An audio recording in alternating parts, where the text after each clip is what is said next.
IMIRASIRE S TV isoko y'ibyishimo. Reka nongere ngushimire wamaze gukanda subscribe kuri iyi channel ya YouTube IMIRASIRE S TV, ndetse no dukurikira mu bundi buryo, haba kudushakisha kuri YouTube cyangwa se gukanda ku malinki haba kuri WhatsApp, Facebook ndetse n'izindi mbuga nkoranyambaga, ariko mwese mukaba mukunda inkuru tugenda tubagezaho buri munsi. Niba warakunze inkuru urukundo nyarukundo season ya mbere, agahinda kadashira, urukundo rudashira, igikomere kitazibagirana ndetse n'izindi nkuru twabagejejeho, iyi nkuru urukundo nyarukundo uko ubuzima bwacu bwahindutse umwanda season ya kabiri ntizagucike, ni nziza. Nanakubwira ko kugira ngo ujye ubona inkuru nshya tukugezaho ari uko uba warakanze kuri subscribe. Reba hano hasi urabona akabuto kanditseho subscribe, ukandeho. Urabona n'akarango k'inzogera kaza, ugakandeho kugira ngo buri uko dushyizeho inkuru uzajye uhita wakira ubutumwa. Reka nkubwire kandi ko dufite indi channel ya YouTube dutambutsaho inkuru zacu yitwa Impano S TV. Reba hano hasi muri description urabona link kugeza kuri iyo channel, ukandeho naho ukandeho subscribe. Nanaboneraho kubashimira uburyo mukomeza kudukurikira buri munsi, tunasaba tubinginga ko nyuma yo kumva inkuru mwajya munakanda kuri like, share ndetse na comment, mukaduha igitekerezo ubundi mukaba mutubaye hafi mu buryo bwose. Reka nkubwire ko dufite groupe ya WhatsApp aho tuganirira. Ushaka kujyamo wareba hano hasi ugakandaho muri description ubundi kinjira muri groupe. Reka rero nkureke wumva ibyakurikiyeho kuri iyi nkuru urukundo nyarukundo uko byaje kugenda nyuma. Adera yarakomeje arambwira ati sha Asha. Ako kanya bamaze kuganira natangiye kumva bari gukora ku rugi. Nanjye mpita nduvaho vuba vuba cyane, ubundi nicara mu ntebe iri imbere y'ameza. Ubundi ngiye kubona ntungurwa no kubona hinjiye Edmond ndetse na Harisi, bose baba generale. Ubwoba burantaha. Ako kanya General Edmond na General Harisi bakimara kwinjira bansuhuje. Bigaragara ko banyubashye bamaze kwicara banganiriza, bameze nka kwa kundi umwana bamugira inama bakamubwira kuzikurikiza, kuko ngo natazikurikiza bishobora kumugiraho ingaruka. Nuko nanjye mbabwira ko ndazikurikiza zose. Ako kanya banyereka ifoto ya Rohima, bambaza niba muzi. Mbabwira ko ntawe nzi, nanjye nungamo mbabaza uwo ari we. Bahita banyereka ifoto ya Leya, mpita nyibaka ngo ndebe ko ndi kubona asa n'umuntu nzi. Ibyo bituma bahita bagira akantu cy'ibyishimo, bigaragara ko ngiye kubagirira akamaro. Mbabwira ko iyo foto rwose y'uwo muntu asa n'umuntu nigeze kubona, ariko nkaba ntari gukurura ahantu namubonye. Bahita bancira urutoki rwanjye ku mashini, babona ibyo ndimo kuvuga byose ari ukuri, kuko umutuzo ku mutima wanjye wari wose. Ikindi kandi nari mpangayitse cyane. Ako kanya nibwira ko nshobora kubona nkabona umuryango urafungutse, Asha agahita yinjira aje kuntabara. Nuko bakomeza banyereka ifoto y'umusore wambara nkara Asha. Nako mbabwira ko iyo sura itari kugaragara. Mbabwira ko ntazi umuntu wambara gutyo, ariko mu mujyi utapfa kubura abantu bambaye gutyo. Bambwira ko nibandekura nkazahura nabo nzahita mbahamagara. Mbabwira ko nta nimero yabo ngira, kandi n'iwacu bakaba badatuma ntunga telefone ngo abagabo batazinyigarurira ntararangiza amashuri. Bambaza umwaka nigamo, mbabwira ko niga mu wa 5 w'amashuri yisumbuye mu kigo giherereye i Mota. Nuko bakomeza banyereka ifoto ya Rikimumakabe. Babwira ko uwo muntu nubwo yapfuye kera ariko ugeze mu mujyi usanga hakiri ibyapa bimumanitseho, ndetse n'abasokuruza be bose. Bambwira ko nshobora kuba ndi umuhanga. Ndabashimira ubundi bambaza izina. Birarenga nibagirwa izina narimo nababwiye mbere, mbabeshya ko nitwa Safina. Ntibabyitaho, banza batarebye video neza ya mbere, nkuko wa musirikare wa mbere yambwiye ko bari gufata ayo mashusho. Nuko birangiye bambwira ko bagiye kundekura nitahire, ariko sinkajye nkinisha ibigo bya gisirikare, kuko nshobora kuza mvuga ngo ndi kwipima imirwanire bakanyakiriza amasasu. Ndabashimira mbabwira ko ntazongera. Ubundi ntibyatinda bandekura amaboko turasohoka, ariko mu kugera ku muryango w'iyo nzu nkubitwa n'inkuba.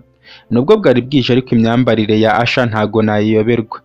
Mubona ahagaze hagati y'igitero cya gisirikare, ndetse nawe ndabibona ko ambonye ndi kumwe n'abagenerale.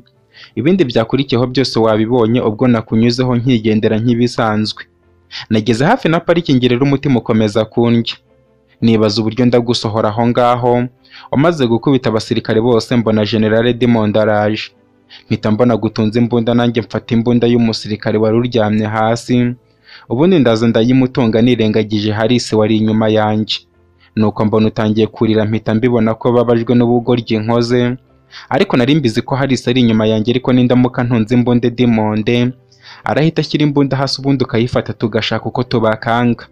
Ariko byarangiye dukoze icyaha kuko ubu twabarashe. Isura yanjye barayizi, bivuze ko agakosa gatoya nzakora bazahita bamfata, nkaba nanjye ninjiye mu isi yawe yo kubaho twihishe, ndetse tukaba turi abanyabyaha ruharwa kuko twe twateye ikigo cy'igihugu cy'ubutasi cya Metrobeti SRSS. Bivuze ko turi abatasi cyangwa se maneko z'ibindi bihugu, turi guhigwa bukwari. Bityo ubu ngubu nkaba nanjye ntazi ibyo turimo, nawe byakurikiyeho byose urabizi kugeza ubwo tugeze aha, ukambwira ko umuryango wawe wakuye muri ibi bintu. Amarangamutima akamfata, gusa Asha nta kindi kintu nakubwira uretse ndagukunda. Ni ukuri urukundo ngukunda n'ubu tuvugana ruriyongereye cyane. Adela yamaze kumbwira gutya akomeza mpobera cyane aho turyamye. Bigaragara ko imbeho iri kumufata n'amarangamutima amfitiye biri gutuma ashaka kunyinjiramo. Mpita numva igikorwa cy'ubutwara Adela yankoreye muri iryo joro ntawe wundi wapfa kugikora ataradera cyangwa Henry, ariko nkomeza guhangayikira cyane kuko iyaba twari tubishoboye twari guhita tujya kumutabara, ariko nanjye ubwanjye nta kabaraga nari mfite. Narebye ku isaha ya telefone Adela mbona zibaye saa 8:15. Adela ngiye kumubwira ngo dushake uko turuhuka tuve muri iryo shyamba, byibura twaryamyemo nsanga yasinziriye, kuko ntacyo kumworosa nari mfite. Naramupfumbase ubundi nanjye nshaka ibitotsi, hakubitiyeho umunaniro nanjye mpita nsinzira. Nza gukanguka mu gitondo cya kare mbona buri gucya ariko imvura irimo kugwa. Mpita mpangayikira telefone ya Adela ko ishobora kuba yaguyemo amazi. Kubw'amahirwe nyisanga mu mufuka naryamiye ubwo nahindukiye mu ijoro. Adela ahita ashigukira hejuru asanga imvura iri kutunyagira. Adela ambwira ko tugomba kuva aho ngaho muri iyo mvura, ko byaba byiza cyane kurusha uko twagenda mu mujyi abantu ari urujya n'uruza. Nuko mu kubaza niba afite amafaranga ambwira ko hari ayo yashyize mu gikapu cye. Adela ndamuhagurutsa ambwira ko iyo mvura kutunyagirana gutya ari kumva ari byiza. Mubwira ko imvura ari umugisha. Nakavuze ko ari umugisha Imana iduhaye ku byo turimo, ariko ijoro ryose tukaba twaruhiye ubusa. Adela yambwiye ko tutaruhiye ubusa. Mubwira ko Leya tutigeze tumukura muri SRSS. Adela ambwira ko twagiye tutazi ko ariho ari, ariko byibura tuzi ko ariho ari. Bityo tugiye kujya mu rugo twitunganye neza, ubundi dupanga uburyo bwose bwo kuvana Leya hariya, kuko na Henry ubu nta kintu yakora cyane, ko tutazi niba ariho cyangwa yarapfuye. Ikirenze n'ibyo, iyaba ya makuru yo kuba Leya yarafashwe Henry yarayumvise, ntago aba ataraza gutera ikigo cya SRSS.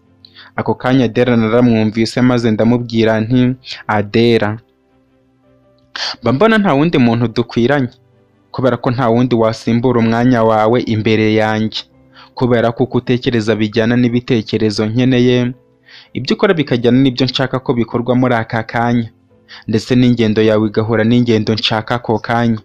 Bityo rwose sinkubura iruhande rwanjye, ndakwishimira cyane. Adela ahita avuga ati humura sheri, njye ntukampangayikire cyangwa se ngo ngireho ikibazo, kuko ndi hano ku bwawe. Ikindi kandi ntago natuma hari ikikubaho kandi mpari, ahubwo utazana ya mitoma yawe ugatuma ntwarwa ugasanga budukereyeho, ubundi tukajya mu byago. Adela yamaze kumbwira gutyo ubundi tuva aho ngaho, ngenda mwerekeza aho twari dutuye njye na papa wanjye ari Kimumakabe, ndetse hafi no kwa Salome. Mu kugenda inzira yose ngeze kwa Salome, ntangira gutekereza ibihe nahagiriye njye na Salome. Ku munsi wa mbere mubona arimo gukubura umuharuro, ariko akaba yari yampishuriye ko buryo bwo uwo muharuro yawukuburaga ategereje ko mpanyura akandeba. Tugenda tugana hamwe nari ngiye kwerekeza, ubwo nari ngiye kuvoma nca mu cyerekezo kitari cyo Salome akangarura. Mu kugera imbere yo kwa Denira, ahahoze hari akazu kacu twabagamo kagashya, ndahagarara ntangira kucyitegereza. Ako kanya Adela mfata ukuboko dukomeza urugendo.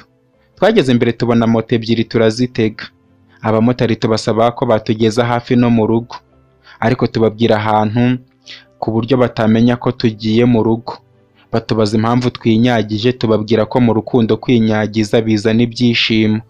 Nuko moto nyuma y'igihe kitari gito batugeza aho twababwiye, turahagarara ubundi dutegereza ko barenga basubira aho tuvuye, ubundi tugenda tugana mu rugo. Mu kuhagera Adele afata urufunguzo mu gikapu arafungura, mu kwinjira muri salo arongera arafunga neza, ubundi tujya mu byumba byacu.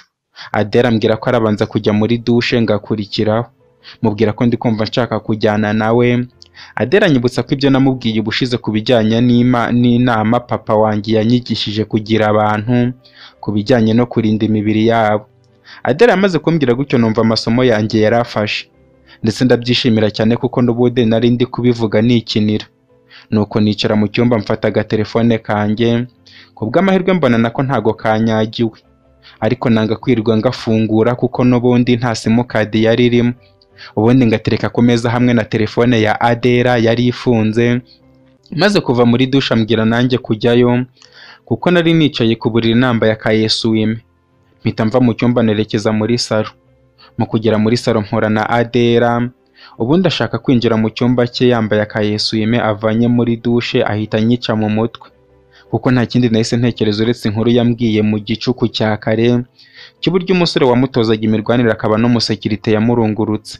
Nanjye mpita ntangira kwihera ijisho mpereye hasi, nkubita ku kibero n'ikimero byiza n'ubundi byagaragaraga neza kuko akayesuwime kari gahishe udutunda ndetse na paradizo gusa. Adele n'amasoni menshi ahita ambaza ibyo ndi kureba, ndetse abimbaza yubitse umutwe adashaka ko duhuza amaso, ariko nanjye nsinsibe kubona ubwiza bwa Adele, ndetse bukagenda bunkurura cyane ngatwarwa. Adele abonye bimeze gutya ahita asunika urugi yinjira mu cyumba cye, mubwira ko ibyo nkoreye ari ihohoterwa nzamwihoreraho. Ambwira ko nshatse nagabanya ibintu by'irari kuko atari byiza nk'uko nabimubwiraga. Ntangira gushimira Imana uburyo mu bantu bose batuye ku isi ari njye wagize umubyeyi mwiza kurusha abandi bose, ari we Ikimumakabe, kuko inama yari yarampaye arizo nari nkigenderaho nk'ikarita iyobora ubuzima bwanjye. Nuko mfata akanya ko kumushimira no kumusabira aho ari ijabiro kwa Jambo mu ijuru, mubwira ko nzamubera umwana mwiza nubwo yampemukiye akagenda hakiri kare. Ibyo bitekerezo binjyana muri dushe ndetse birankarabya binamvanayo, birampanagura binsiga amavuta ndetse binyambika n'imyenda yo mu rugo, binyicaza ku buriri bituma ndeba ku isaha nsanga ni 12:13 za mu gitondo. Muri ibyo bitekerezo ntangira kwicuza impamvu ndasi Saso Bakidesi na Tayiga ritabafashe neza ngo mbe narabishe, bikaba ari byo byatumye bajya kujugunya papa wanjye muri Jordan River, kandi icyo gihe iyo bapfa papa wanjye byibura aba yaravuwe agakira, tugakomeza kwibera muri aba Makabe. Bityo Jezabela Makabe, Beriton Makabe, Adurise Makabe, Shera, Rayisa, Carolina, Juliana, Rozana ndetse na Nera na Noah, abana ba Max, Asha na Celine umugore we, wenda tukaba tukiri kumwe muri uwo muryango. General Diamond na Harris aho kwirirwa bampiga, ahubwo baza mu rugo nkabakira nk'abantu b'intwari. Ariete isomo ry'ubuzima akaba yararyakiriye, ndetse na Adina akabaza uko bimera wenda kubaho ufite umubyeyi umwe. Castro akaba atakiri mu buyobozi nk'uko papa wanjye yakoze ibishoboka byose akavanaho minisitiri w'intebe Kelvin. Nakomeje gutwarwa n'ibyo bitekerezo by'ibyifuzo ndetse bitanashoboka kuko n'ubundi ubuzima bwacu bwari bwarahindutse umwanda mu myaka 11 ishize. Nuko Adele aza mu cyumba nari ndimo azanye icyayi yambaye neza, mubaza ahantu agiye yambaye neza gutya, ambwira ko nubwo turi mu bibazo ariko agomba no kugera ku ishuri, ariko akajya abeshya Diera ko avuye kwa Salome. Adele amubwira ko ndi kumwumva ariko agomba kwigengesera kuko abatasi ni abantu babi cyane, hato ataza kwinjira mu nzu atashye ugasanga bari kudusaba gusohoka hanze tumanitse amaboko kubwo kuba badukurikiye, ndetse Diamond na Harris bakaba batari bwicare kuko bazi isura ye. Adele yambajije icyo yakora niba yareka ishuri mu buryo bwo kwirinda, mubwira ko atarireka bityo agomba kwingengesera akitwikira isura ku buryo izajya ibona abayigenewe nk'uko nizo umwaka wa mbere wose bimeze, nta muntu upfa kumbona. Adele amubwira ko aragerageza ariko kumva afite ubwoba, mubwira ko ubwoba butabura ariko nyine nta yandi mahitamo. Twabanje gusangira icyayi ubundi Adele aragenda, ansiga mu nzu ariko agenda amusabye kunshakira simukadi nanone yo kugira ngo tujye tuvugana. nuko amaze kurenga muri salo nanjye ndafunga ngaruka mu cyumba, ubundi ndicara ntangira gutekereza ikintu nakora kugira ngo byibura nkemure ibibazo byose nari mfite, harimo kubohoza Leya ndetse no gukomeza kwiga kuko nari nicaye. Ako kanya nkiri muri ibyo bitekerezo numva ku muryango wo muri salo barakomanze. Bamaze gukomanga ndahaguruka ku buriri, ubundi mfata urufunguzo ngo njye gufungura, mva mu cyumba ngenda ngana ku muryango wo muri salo ngo mfungure, ariko ngiye gushyiramo urufunguzo aba aribwo ntekereza ku kintu nari ngiye gukora. Niba uburyo nari ngiye gufungura nkaho ngiye gufungurira umuntu usanzwe ndetse mu rugo rusanzwe, mpita ngaruka inyuma nibaza ku muntu urimo gukomanga aho ngaho, ndetse akaba akomanze nyuma y'uko Adele agiye. Mpita nshaka ubwenge bwo kumumenya umuntu uri gukomanga. Ako kanya ndebera munsi y'urugo ariko biranga, niha gahunda yo gukuraho akarido ngo ndebe buhoro buhoro. Nkuraho akarido ariko maze gukuraho irido ngira ubwoba, umutima wanjye uratera cyane kubwo kumara kubona uwo muntu uri gukomanga ngasanga ari